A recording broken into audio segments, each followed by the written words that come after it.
The mediator looked at me the way you look at someone who's already lost. Politely, with a kind of practiced patience that made it worse somehow.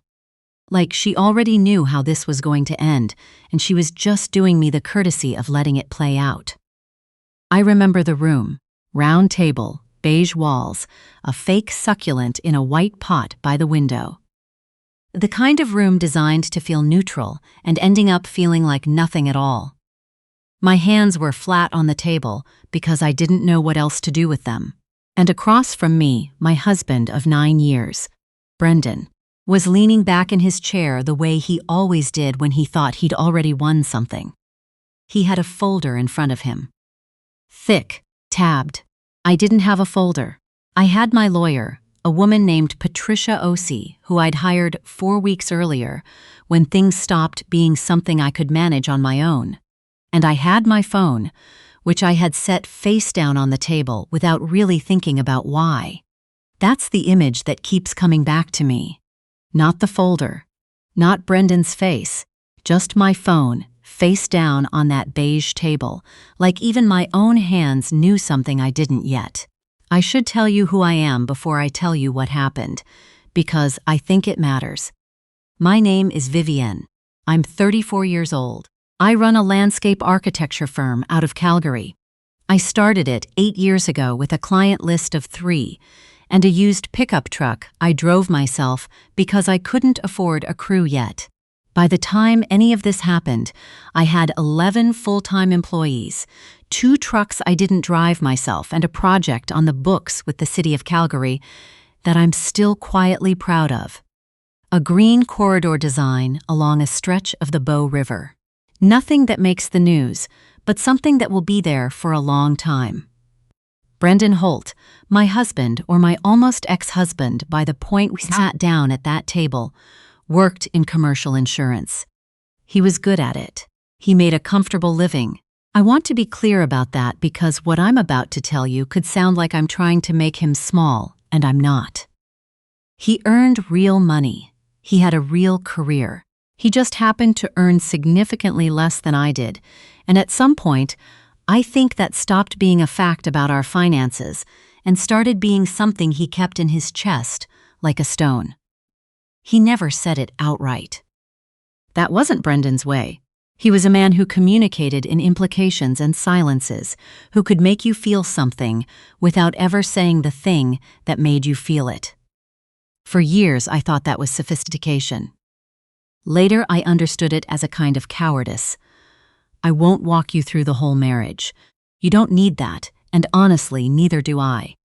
What I'll tell you is that things changed around the time I landed the Bow River project. That was about 3 years ago. The contract was worth $2.3 million over 4 years.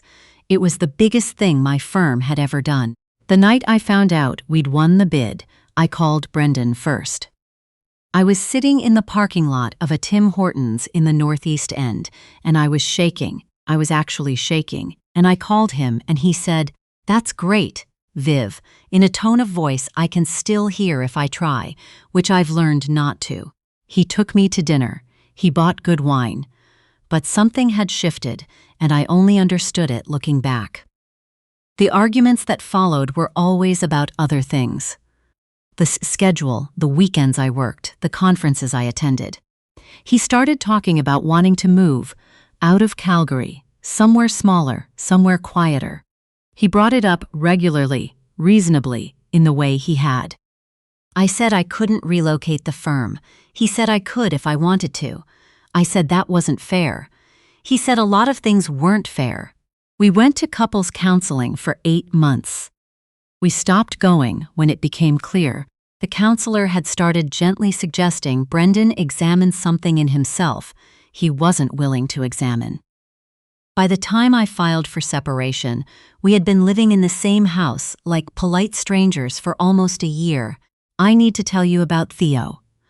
Not because of what Brendan made of it, but because you need to understand what it actually was first, so that when I tell you what Brendan made of it, you'll feel the full weight of it. Theo Callahan came into my life about 2 years ago, as a referral from another landscape architect I'd collaborated with on a residential project in Kensington. Theo was a civil engineer. Structures, drainage, load-bearing considerations for outdoor installations. The kind of expertise I needed on larger projects and didn't have in-house. My contact described him as thorough, occasionally difficult about timelines, and worth every dollar. He was right on all 3 counts. Theo was 41, divorced, 1 kid in Lethbridge who he drove to see every second weekend without complaint. He wore the same brand of waterproof boots to every site visit.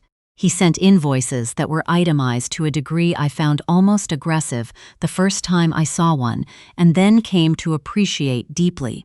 He charged $720 a day, which I did not negotiate because within one site meeting, I understood that negotiating with Theo Callahan would be like negotiating with a very calm wall. We worked together, off and on, for about 18 months. We were colleagues. We had coffee sometimes, because site visits in Alberta in November require coffee the way fish require water. We talked about the projects, about the city's approval process, about his daughter's soccer team and my firm's growing pains.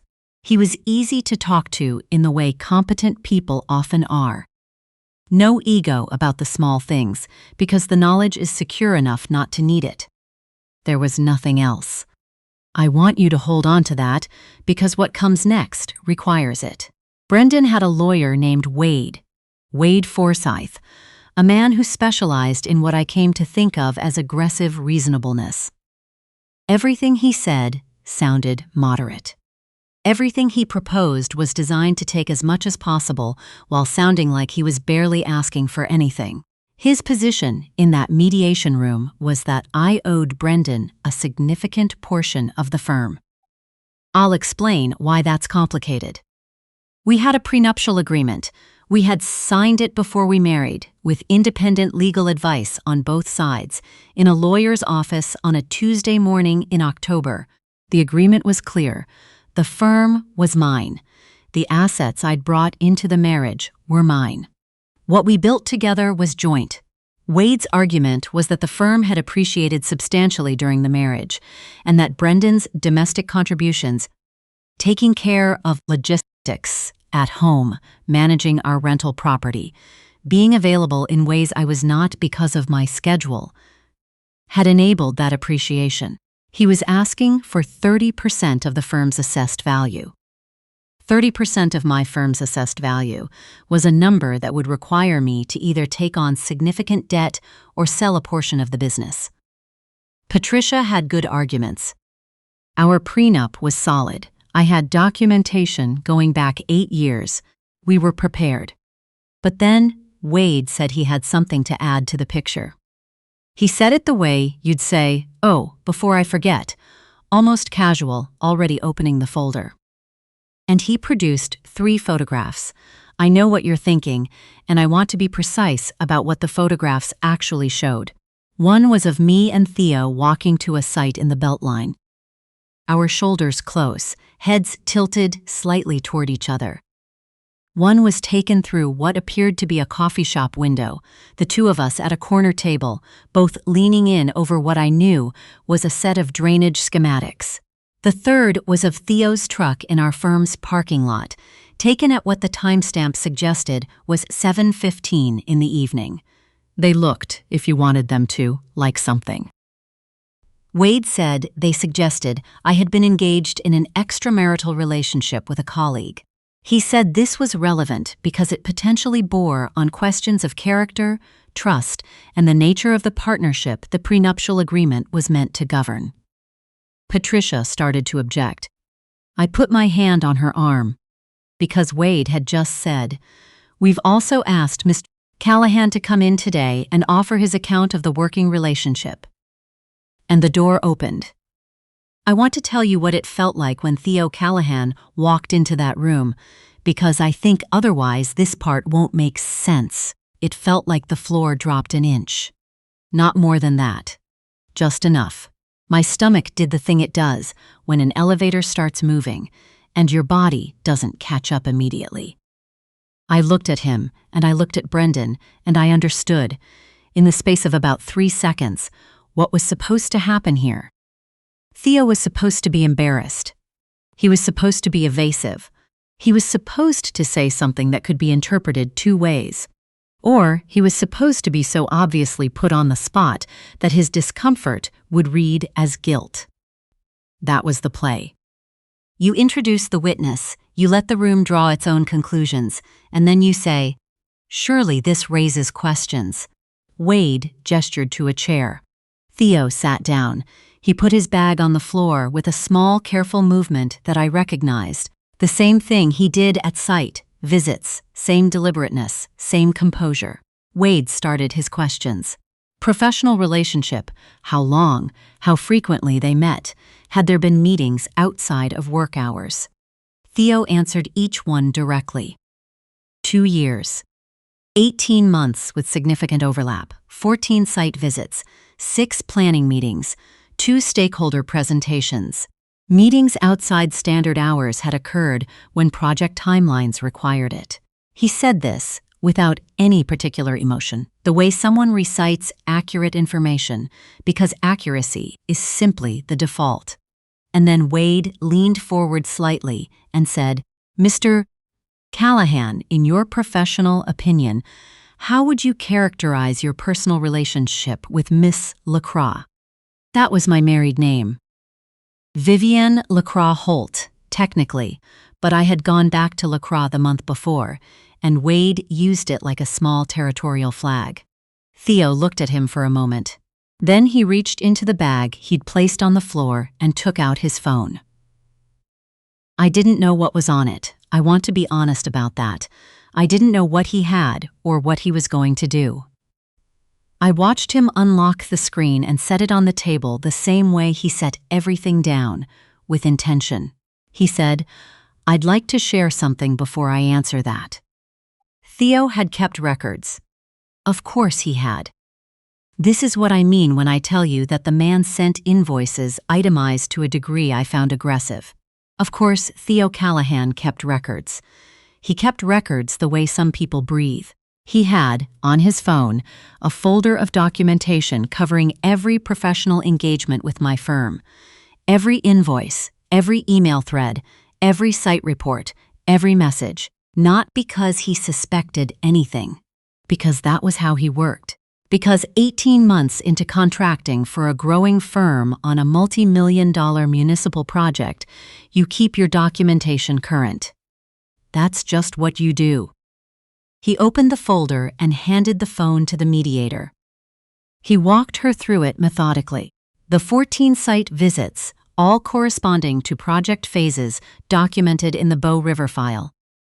The 6 planning meetings, all with email confirmations sent to multiple parties, including my project manager and the city contact. The 2 stakeholder presentations, both of which had been attended by other people and recorded in meeting minutes that existed in the public record. He pulled up the invoice for the date in one of the photographs, the coffee shop, $720. Line project planning consultation, Phase 2 drainage assessment, sent the same evening, paid within 30 days. He pulled up the email chain from the evening the truck was in the parking lot. 7:15 p.m. It was a message from Theo, to me. My project manager and the city's infrastructure coordinator sent from his laptop with a revised soil drainage report attached that we had needed before a deadline the following morning. The 3rd photograph, us walking, shoulders close, he couldn't prove anything about. He said so directly. He said, "I can't produce documentation for a walk across a worksite." What I can tell you is that we were walking to the northeast corner to look at a drainage issue that subsequently became a significant change order. I have the change order if it's useful. He said it completely evenly, like he was describing load calculations. Patricia had been very still for the past several minutes. I could feel her recalibrating beside me. Wade made one more attempt. He said the documentation was consistent with a professional relationship, but didn't preclude a personal one. Theo looked at him for a moment. Then he said, I have 2 other clients I'm currently contracted with. I keep the same records for them. I'd be happy to share those as well, if the comparison would be clarifying. The mediator made a small sound that was not quite a laugh. Brendan was looking at the window. What happened after that was procedural, and I'm going to give you the honest version, which is that it wasn't quick and it wasn't clean, because nothing involving lawyers and property and 9 years of shared life ever is. Wade's character argument collapsed without the relationship evidence to underpin it. Our prenuptial agreement held. The firm's appreciation during the marriage was mine. There were negotiations about the rental property. Brendan had managed it more than I had, and the mediator felt that deserved acknowledgement, and Patricia and I agreed it did. We gave him a larger share of that. The final settlement took another 6 weeks to finalize. I won't walk you through all of it. What I'll tell you is that I kept my firm intact, not leveraged, not sold in pieces. Brendan's character witness had turned out to be his own undoing in the most complete way possible. A man whose entire professional identity was built around documentation had documented everything, and every document said exactly what I'd said it said. There were real consequences for the approach Wade had taken. I'm not going to go into details here, but I'll say that introducing fabricated or misleadingly framed evidence in a legal proceeding in Alberta has serious implications, and Patricia was not the kind of lawyer who let things like that pass without follow-up. There were conversations with the Law Society. I don't know exactly where they landed. I know they happened. I drove home from the last meeting by myself. It was February, late afternoon, and the sun was already low over the city the way it gets in winter here. Everything gold and long-shadowed, and so cold the air almost rings. I stopped at a red light on Crowchild Trail and just sat there for a moment after it turned green, not moving, until the car behind me honked. I thought about calling my sister. I thought about calling my mother. I thought about going to my friend Ingrid's place and sitting in her kitchen and drinking tea and letting her tell me I'd done well. I drove home instead. I made pasta, the good kind, from the Italian grocery on 17th, not the box, and I ate it standing at the counter because I hadn't had a real meal in 2 days and I was so hungry it felt almost funny. I thought about what it had cost. Not the legal fees, though those were real, the 9 years. The good years in there, because there were good years. The person I'd been at the start of it, who had called her husband from a parking lot shaking because she'd won a contract, and he was the first person she wanted to tell. That person still exists somewhere. She just knows some things now that she didn't know then. I called Theo the next day. Not to debrief, not to thank him extravagantly, because he hadn't done anything more than tell the truth about what had happened and hand a folder to a mediator, which is such a basic human act that making a ceremony of it felt like the wrong thing. I called to tell him the settlement was done, and to ask if he was available for the Phase 3 planning work on the Bow River project. He said he could make himself available starting the 3rd week of February. I said, good. He said, how are you doing? Not a question, exactly. More like an opening. I said I was tired. I said I was glad it was over. I said I was going to spend the coming weekend doing approximately nothing, which was something I hadn't done in a long time, and that this felt like a significant personal achievement. He said he thought that was reasonable. We talked for about 15 minutes about Phase 3. Before he hung up, he said, for what it's worth, you built something real. It's a good project. He meant the Bow River corridor. He was talking about the work. But I think about it sometimes, driving along that stretch near Harvey Passage in the spring when the green starts coming back, watching what we designed actually exist out there in the world, and I think he was right. I built something real. Brendan didn't take that. The legal process didn't take it.